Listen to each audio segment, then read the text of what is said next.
Welcome to the inner world of filmmaking. I'm your host, Tammy McGarrow. I'm a writer, director, editor, and a podcast producer. In this show, I will interview filmmakers in all facets of production and distribution. On today's episode, we're exploring the inner world of the hair and makeup department. I'm so happy to introduce the amazing makeup artist, Amy Casazza. Welcome, Amy. So great to have you on the show. Thanks for having me, Tammy. So tell us a little bit about yourself and how you got into hair and makeup. Well, since I was a little girl, I loved playing with makeup and dabbling in art and drawing. And actually, my goal was to get into art school and either photography, painting, or fashion design. As I got towards middle school, high school, we did this career course. And I found out that it wasn't as lucrative as I wanted it to be. And I wanted to be there to support my family. So I kind of turned into finance and accounting, that world, and steered away from art, which was my passion and I loved it. And so in my 20s and 30s, I kind of stuck to the finance accounting world, and I just felt stuck in a rut. You know, I didn't want that regular 9-to-5 office job, which I still have, but I was like, I need something to keep my creative juices flowing. I don't want to get into fashion, but I really love makeup. So let me dabble in that. And I asked around other friends, coworkers who were also makeup artists, and they said the best way to get into it is bridal. I started working on friends, family, and then I went to get certified at a makeup academy school, and it just kind of went from there. So I shadowed a lot of people, a lot of artists in the bridal industry, which helped me go into the film industry. So after I met a couple artists that I shadowed and they mentored me, they said, hey, if you want to get into film, we're looking for people. And it was especially in the San Diego industry. So I shadowed my friend Raquel for about a couple months, and I fell in love with the film industry. So that's how it started there. With my background in painting and art, it really helped with being in the makeup industry. And that's where I am today. So I'm still working in the finance industry, but my passion is makeup. And people say, is it a hobby or not? And I'm like, no, this is actually my second job. So I go back and forth between both industries. It's really difficult to juggle, but I'm managing it right now. Oh, that's great. Yeah. I too came from the finance world. And so, it's hard when you're kind of security based because you have to pay the bills. And sometimes I know that with getting into films and, and in particular in Los Angeles, you don't get paid very much. So sometimes it's like, how do you survive when, and especially if you have a family? I mean, it's a little different, I guess, if you don't have kids, you're not married and you're young, then, you can make $9 an hour. Right. Well, now it's 15, but yeah, it's kind of that hard juggle between security and then jumping into what you love. But I love that it is a second job. Then you just become, you're working on the weekends. Exactly. And I am lucky that I have a company that understands, and I'm very open and transparent. Hey, I've got a second job. And, I've been with them for so long. So they're like, yeah, if you need to take time off to do makeup on the weekdays, weekends, just let us know. So I've been really blessed with that. Knock on wood. Yeah. Well, and it's also wonderful to have those opportunities where, you work for a place that gives you the flexibility, which I think that more jobs are going to start to gear that way because, a happy worker is going to stay there, Exactly. So, back to hair and makeup. So talk to me about the hair and makeup department. I mean, what's involved? Who's the crew? And talk me through a typical day. It depends on the production set I'm on. Our job is some people think it's glamorous. We're making everyone look pretty, curling a couple hair strands and putting on lipstick. But it's really in taking the vision of the writer and director and making it come to life. Some writers and directors want you to collab with them. They're great with the writing process and what's on camera, what the lighting and everything. But in regards to executing the hair and makeup looks to make the character come to life, they depend on us for that. Some already have, I want XYZ. If you can execute this, great. And some I have no idea what I'm doing. If you can direct us in that creative process. So it's a case-by-case basis on the production. So that's why pre-production is so important with the hair and makeup department. We have to be hands-on. And so it all goes downhill from there if we don't have a proper pre-production where the hair and makeup team meets with wardrobe, writers, directors, all of that. And again, it's not a glamorous job because people don't realize that as you become more seasoned and experienced, and as I've learned, we have time management. We have to be a therapist as well for people that are sitting in our chairs. And I have to deal with accounting, scheduling, especially as the projects I get on are bigger budget. I have to work with the accounting department and manage the people that I hire on my crew and team. I've only experienced that on one or two occasions, but as I get more seasoned, the lower budget projects are more easier to manage. But as the projects get bigger, you're dealing with way more things, and people don't realize how difficult it is. It's not just the creative process, but there's the technical and logistical side of it, the paperwork and all of that a lot of makeup artists don't like to do.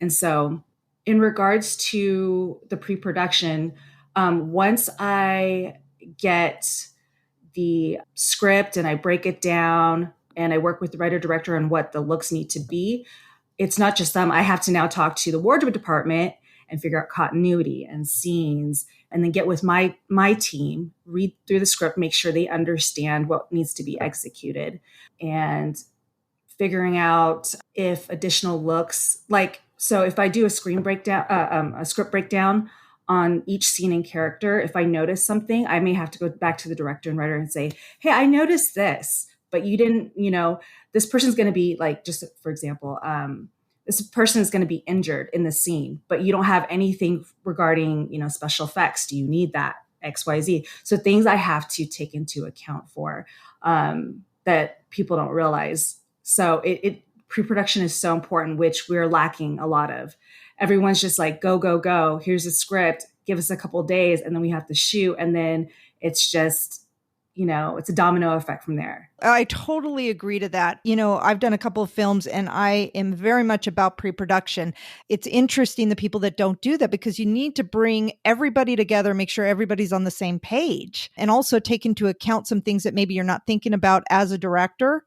Like you're saying, the hair and makeup, like you're saying, wait a minute, there's an accident. We need to prep for that. What is that going to look like? Or that might take more time. Did you allot the time for that? Right. And I know, especially if you're doing a whole bunch of people, it's always like with productions, like sit and wait, hurry up and wait, hurry up and wait, so it is. So I'm totally agree with that. And it's also good that you're bringing that point up so that anybody listening to take that into account. Yeah. And also with pre-production, it's like, hey, how long is all these principal actors going to take? The supporting actors, the background, they're not even taking into account all of that as well. And then by the time it's time to start shooting, they're making the call time for the hair and makeup artists the same time as the actors, when we need to arrive to set, not just arrive to set and set up, but we need to park, lug our gear and kit. We don't just carry a backpack and then, magically wave a wand and our station is set up. So, I always try and recommend at pre-production that allow 15 to 30 minutes for the artist to arrive on set, to unload their car, unload their car, and then carry the kit to wherever their station is. And then on top of that, their call time needs to be at least 30 minutes prior to the talent's call time.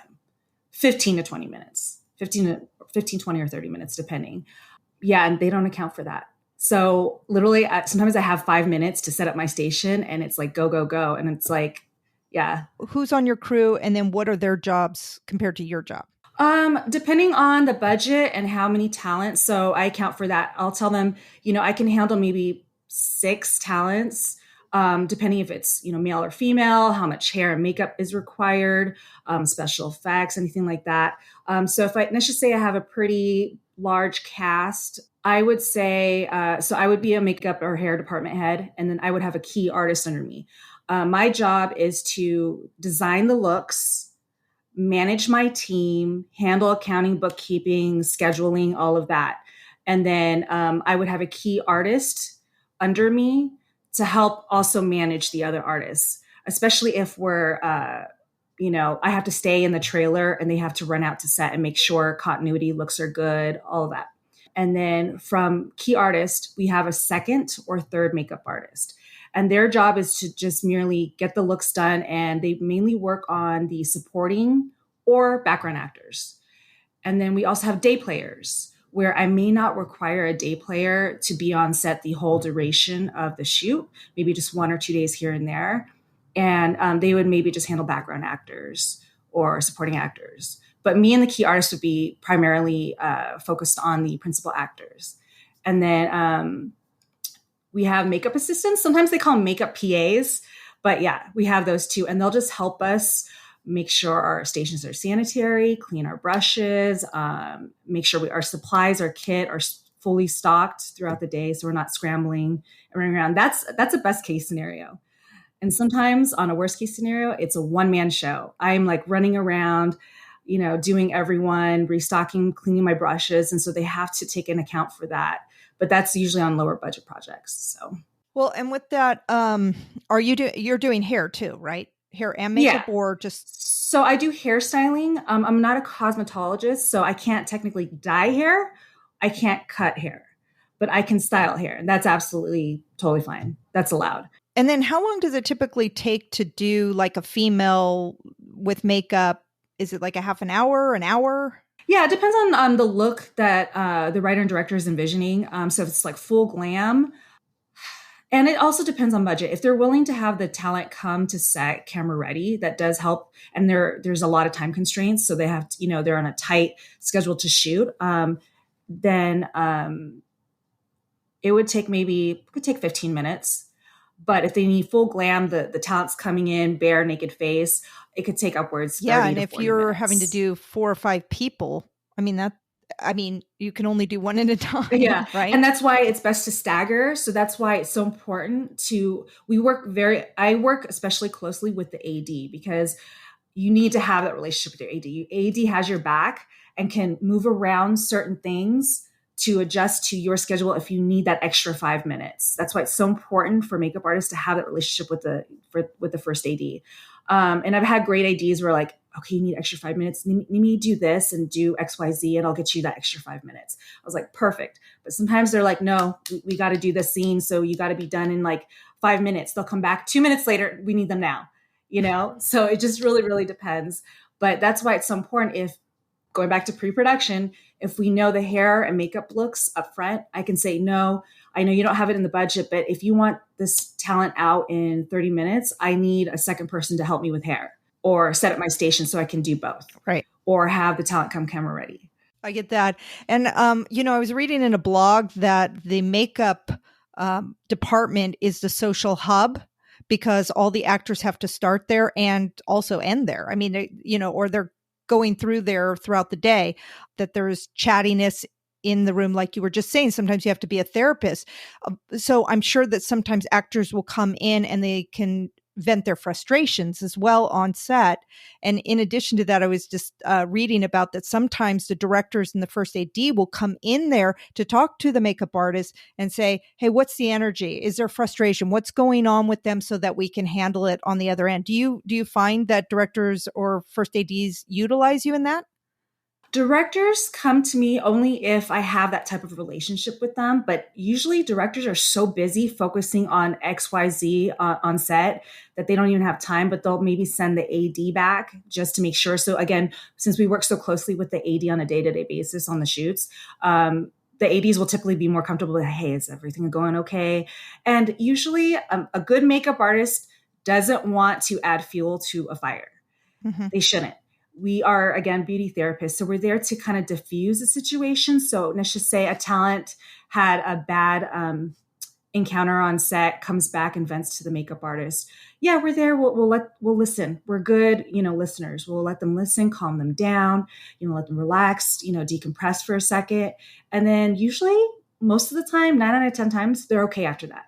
They'll suck it up. They'll go out set. But if it's something obviously really bad that happened, that needs to be addressed, then definitely I'll bring it up to the AD, and I'm going to go into more of a dark place right now. But like if, something inappropriate was said or done to someone, then yes, we'll definitely speak up. But if it's just someone venting because, they couldn't remember their lines, or, they're not getting along with the actor because, the chemistry's not there. We'll just let them decompress, and we'll listen to them.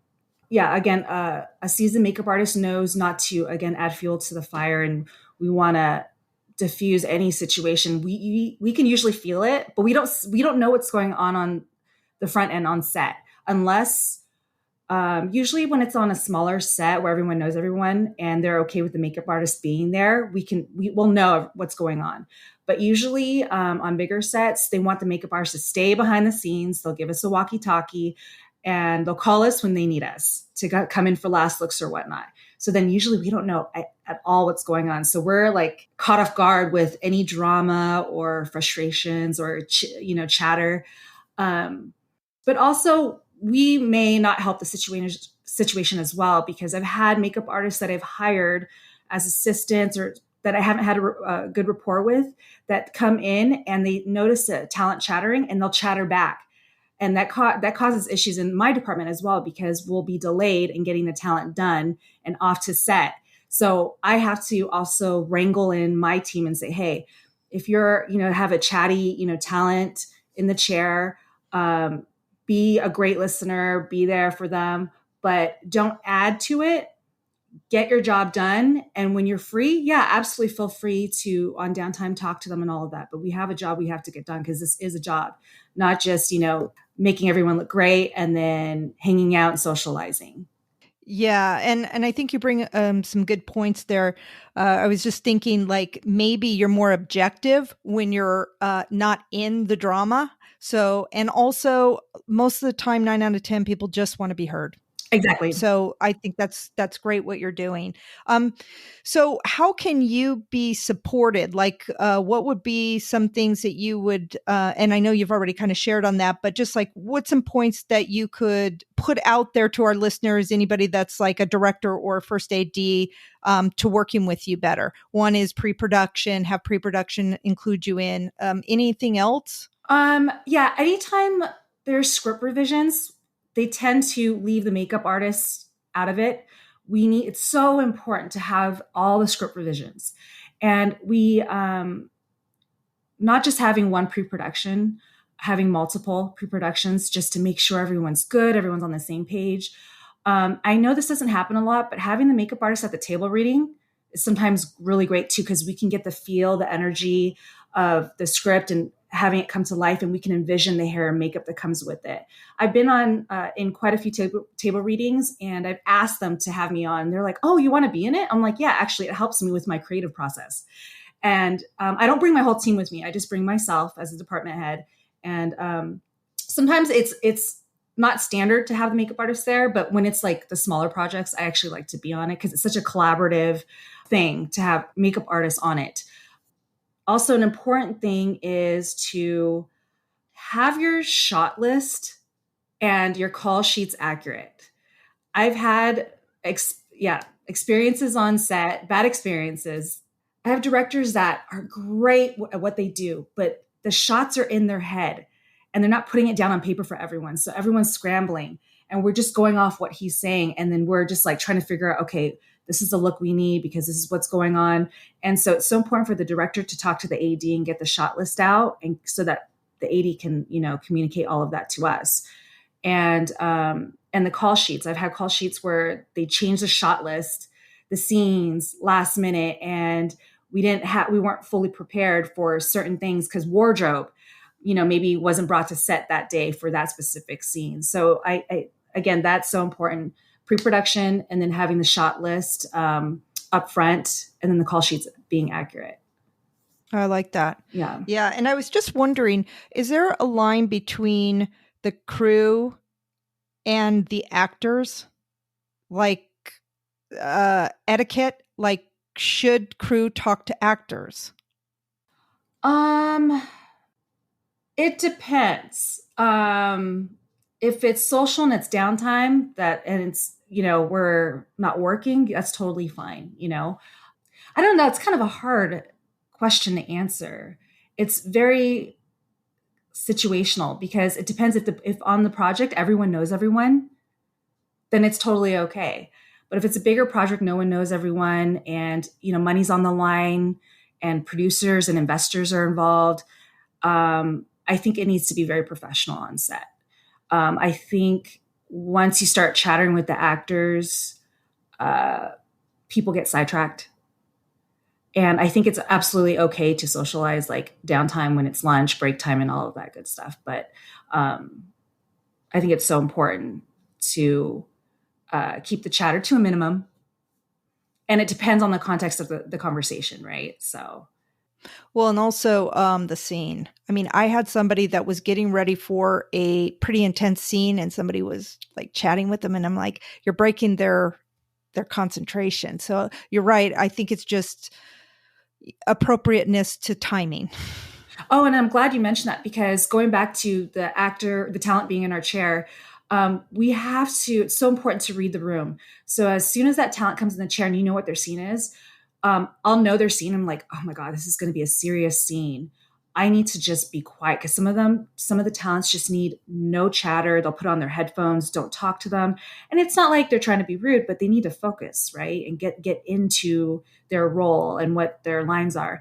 And so a good makeup artist has to, or crew has to understand those scenes and know that, okay, we need to back away and just do our thing and let them do their thing. And after that, when they want to talk, then we'll, so I always what I do is again, read the room and then I let the talent talk to me first. And I can say, okay, she's good. She wants to socialize and talk. Okay, cool. I'll talk to her. But if I, can read her energy and she's like, I'm serious. I need to focus. Cool. I'll just do my job, put on the makeup, whatever hair, and then just let her, go to set. So. And on that, have you ever had any or any negative experiences with an actor coming in to makeup that was rude or just inappropriate or anything like that? Um, it's so important for the makeup artist to set the tone before that, right when the talent sits on the chair, because if you set that energy out that, I'm just going to, this is based on experience of what I've seen, not to me particularly, where a makeup artist was flirting, just being like jokingly flirting with the talent. The talent took it the wrong way and was flirting back. And then, things got unprofessional or they were again chatting and not focusing on, we have a job that needs to get done. I had to wrangle them back in and almost like, pull the makeup artist aside and say, hey, you need to, we need to keep this professional. Just get your job done and then let the talent get to set. In addition to that, I've had talents that were very picky about their look. I want this, I want that. And I have to remind them, this is not the vision of the writer director. They want this. So I've had some talents where they were, kind of pushing back on what the look was. And that's where I would have to bring the director back. That's usually the only time I would bring the director back if there's like conflict on the hair and makeup looks. And I'll just take, the director to the side and be like, hey, I'm having an issue with the talent. They're not happy with this look, but this is what we agreed upon. And then the director will have to go back and talk to the talent and tell them, no, this is what I want. Because at the end of the day, the director, writer, producer, they're our clients. The talent's not our client. Our job is to ensure the safety and sanitation for our clients, and then that the look is or for the talent, and that the look is executed based on what is needed for the film. So people tend to forget that. Right. So, so what's a great experience that you've had, with an actor in the chair? Oh my gosh. I actually had a talent. We flew him in from Canada. And he was on a show called Degrassi in Canada, and he was amazing. But we had 97 pages, and we had to shoot in 8 days. And yeah, I know That's intense. It was so nerve wracking because we're all like on our A game trying to get this done. Everything went so smooth. I think it's because everyone left their egos out the door. Talents left their egos at the door. Crew left their egos out the door. We all, and this is a pretty big budget film in LA. And we had a studio teacher there to watch the kids that were, child actors that were on set. So it was a very professional set. But in addition to be professional, it wasn't, uncomfortable. Everyone was like, there was a camaraderie with it. It was like just a ton of teamwork, everyone wearing multiple hats. And so once we wrapped the film, we had a small dinner get together, and the actor, he stood up, made a toast, and said, look, I just want to let you guys know this is one of the best projects I've been on. We were able to nail down 97 pages in 8 days. And I want to let you guys know. And I told my agent that I didn't think this was going to happen. He fell in love with the script, but he didn't think this was going to happen, because to make something like this happen and everyone be on their A game and work well together, he hasn't seen a lot of that. And he was really impressed. And that just, like, we were all tearing up, because it was such a difficult, tiring project, but we all made it happen. And yeah, it was just funny. We all just teared and hugged, and we were just like so happy. It was just one of the best experiences I've had. And it's so important with teamwork. I've experienced so many sets with egos on set, and it's contagious. And you have to just leave that at the door and walk in and just be humble, and just, we're all here to make, a film and make magic. Yeah, I think it's so. I love when I get on set and everybody is so friendly and collaborative, and also just willing to help. I just think that's the best time, is when you're having fun. I mean, You're it's right. a lot of work, but you got to still have fun at the end of the day and Right. treat people with respect, because this is these are also becoming your friends too. Right. Yeah. So you were mentioning that you read the script. So what do you do when you're reading the script? Are you putting notes? How do you, analyze the script? So the method to my madness, once I get the script, I actually read it about 4 or 5 times. So the first time I just read it like I'm reading a book, get to A to Z so I can understand what the project's about. Then second time I read it, I start breaking down the scenes, because I already know I've already read the script 1 or 2 times. So I start breaking down the scenes and the characters. I start writing it down. I highlight, okay, I start splitting the days. Okay, how many days are in the script? Okay, how many wardrobe changes? So I'll write that down. I'll start breaking it down. And then once I break it down, then I go back to the script a third time. And after I've broken it down, then I go over the looks. Okay, it's a day, it's a night look. Oh, okay, it's one day, but night and day. So I need 2 makeup look changes. So once I go through that, the third time I go through the script, that's when I go over it with my team, because I already have my script scene and character breakdown for my team. And then once I go over the looks with my team, I'm a very collaborative person. So I want my team to feel very involved in the creative process. I don't want to just tell them what to do. So when I go over the breakdown of the scenes and characters, I always ask for their input. What do you think about this? Well, because it's always good to have that second set of eyes Mm-hmm. that may catch something that I'm not seeing. And then once I do that, if I have to confirm certain looks or special effects that may be needed for certain scenes and days, that's where I'll highlight those based on the breakdown. And then I'll go back to the director and the cinematographer. And I'll go over those, and then we'll kind of work those kinks out. Okay, cool. I need this. Okay, what camera work do you need? So it's so important to work with a DP too, because if I can't achieve a certain look or special effects that's needed based on the camera work that he's providing, we may need to, for example, cheat a scene to make it to execute the look that we're needing. So it's so important after I break it down to go back to the director and DP and just make sure, hey, this is what I have broken down. In addition to me breaking it down, I need their okay too. So I always send my script breakdowns and character breakdowns to them to make sure it's greenlit, they're good. If they want to make any kinks changes, and that's where they can do that. Okay. Yeah. And I was just thinking about that too. Do you ever look at the call sheet and go, wait a minute, this isn't going to work? You've got too many changes that I'm going to have to go back to this change. Then, Yeah, absolutely. That's where I say it's so important to have your scenes and call sheets up front, so we know.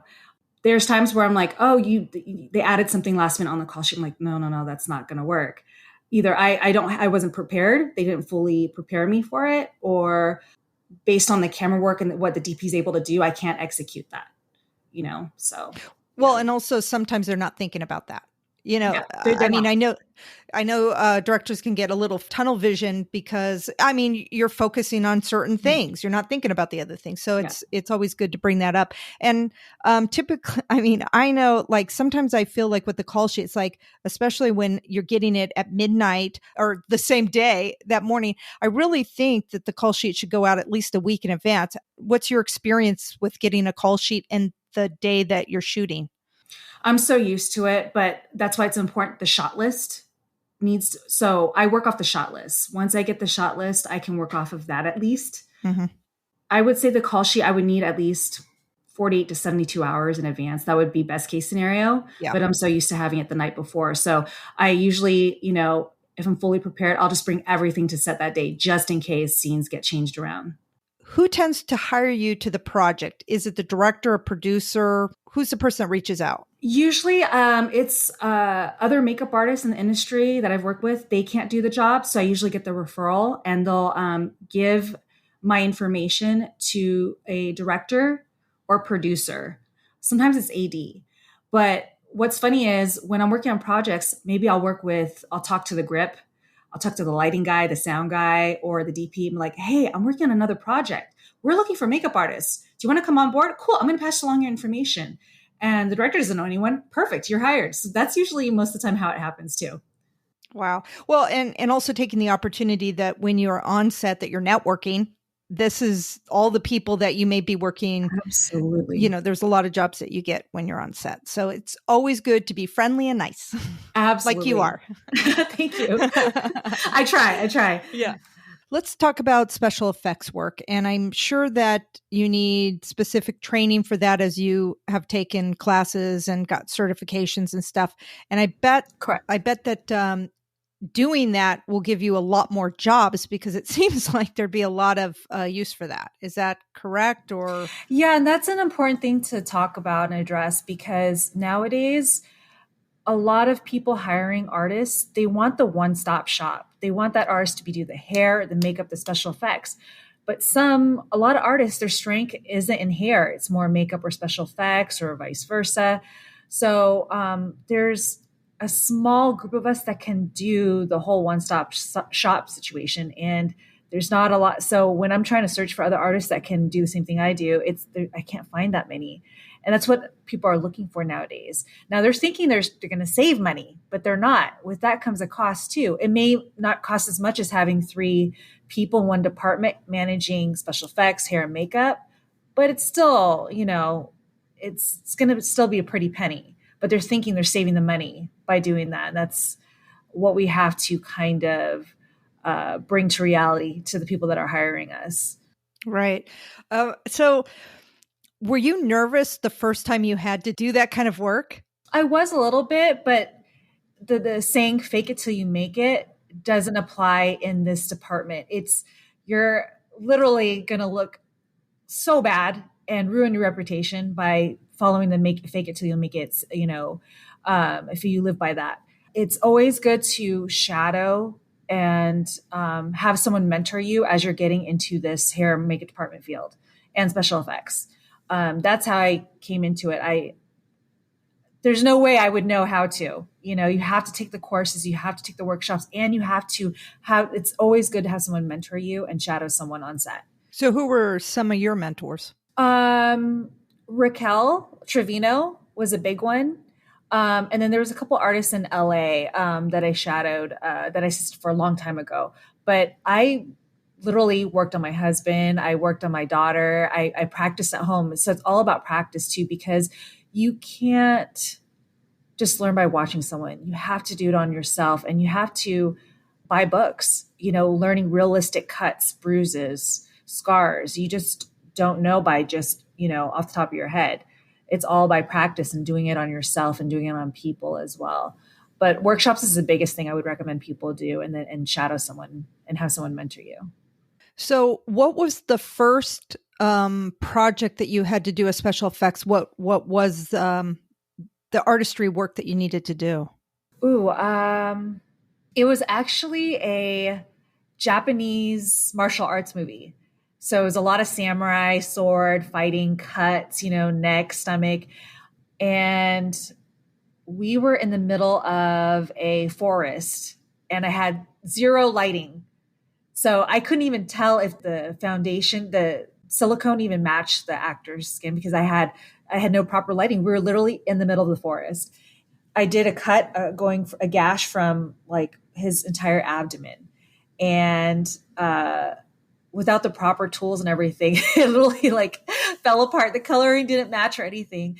But we ended up reshooting it and we got it right. But it's just you got to be prepared. You just never know what situation you're going to be in with special effects because you have to be in the right. If you're in the middle of the forest and let's just say it's raining and you have no proper tools to protect you, all your special effects could be completely ruined on the spot right there.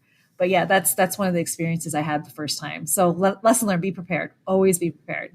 Yeah, so that's kind of interesting. And then, is there any recommendations that you'd have for somebody who wants to get into this field? I recommend, and I wish someone told me this when I first started out.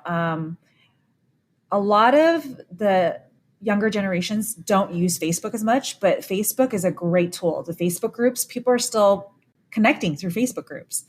And if you go through an academy, a plus with that, and also a cosmetology school is through the academy or the cosmetology school, they have a private exclusive listing. So if they know, producers and, directors and all of that, they go through the academy and the school and they'll put a posting and all the students have access to that exclusive listing. And finding makeup artists out there, just finding your local makeup artist, reaching out to them and saying, hey, I'm new to the industry. I want to get into film. Can I intern for you? Can I assist for you? You may have to, the reality of it is you may have to work for free if you're assisting. It's not like you have to bring your own brushes and get your own makeup. You'll be using the actual makeup artist that you're shadowing, their kit.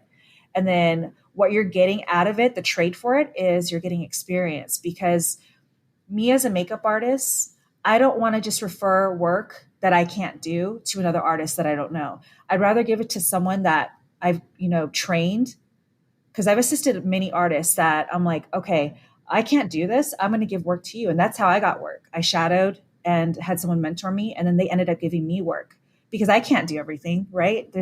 I can't take every job that comes my way. Right. So that's usually the best way. And another way is jumping into bridal. If you go that route of bridal work, you get to meet other artists that do bridal and film are in the film industry. I started actually off in bridal. So when I did bridal work, it actually helps you as you're transitioning over to film because of speed. Mm-hmm. With bridal work, it's all about speed and accuracy and clean makeup looks. And that helps you as you're going into film because it's all about speed and time management. Is there any like little bit of differences with makeup doing, bridal to doing film, a different application, or is it the same? It's a little bit different because of flash photography. So it's a little bit different of in that sense. A bride may want super glam, glitter, dewy makeup, and that may not work for camera. You need matte makeup. You're dealing with 4K, 8K, all the different types of camera work versus photography. Any last comments or anything you would want people to know before we close? Getting into this industry, again, I've mentioned this before earlier in our conversation. It's not all glamour. The fun part is seeing the finished product and being able to collaborate with people in the creative process.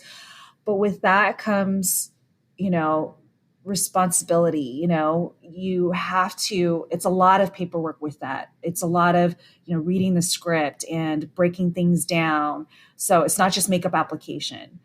There's a lot to it. So don't come in blindly thinking you know everything. It's always best to, get your certification or go to a school or shadow someone, shadow a makeup artist, learn from them.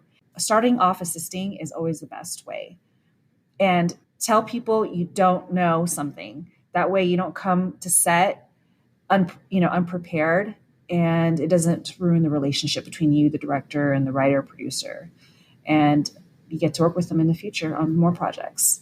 Well, and I think like what you're saying with the shadow work is the more that you shadow people, the more that you're in their Rolodex, of context to other projects. Just like you were saying, when you teach somebody, they're the people you're going to be thinking about. Yeah, because I tried so long when I was in bridal to get my foot in the door into the film. And I just was like scratching my head. And I was even talking to my husband. I was like, what do I do? How do I get in? Because I would try to go through my academy to get listings, but it wasn't as much. And I wasn't getting responses back. And so when I reached out to another makeup artist and assisted her, and then from there, it was just uphill because she started giving me work. And then I started meeting people on set. And then people starting, because it's all about trust. Right. Trust has to be earned. When other people on set see your work, they're like, they can vouch for you when they go on to another set with that producer or that director or that casting agent who's hiring all the people. Be like, I know this makeup artist. She just finished a project with me. Here's some BTS photos, or I can vouch for her, and then you automatically get the job, and it goes uphill from there. Well, and you are great to work with. I've worked with you on several projects and stuff. So it's also personality too. I think has a little. And Raquel is great. I've worked with her as well. So and I have seen some other crew members that it's like I wouldn't hire them. So I think it's always be professional, like you're saying, and really be nice to people. I mean, you're only as good as your last project, right? Yes. So you got to leave with a bang, with that great energy, and it's just going to resonate with people, and they're going to see it, and they're going to be like, Amy because someone could be, a 20-year veteran in hair and makeup and special effects, but have the worst attitude, and they see me come in as maybe a second or key under them, and be like, I want to hire Amy because her attitude, she may not know as much, but we can work with that. And her attitude is great on set. And that's so important. People have to remember that. People do forget that. Yeah, I agree. Well, thank you so much, Amy, for being on the show. It was just such a pleasure. And I think you really hit a lot of key stuff for the makeup department that I think could help a lot of people out. I hope so. Well, thanks. And good luck to you on the future projects. Thank you so much. Thank you so much for listening. I encourage you to get out there and make a film. Reach out to your local filmmakers group to get involved and connect. Please subscribe to the show if you like it, and follow me on Instagram @TammyMcGarrow. Until we meet again, what's your story?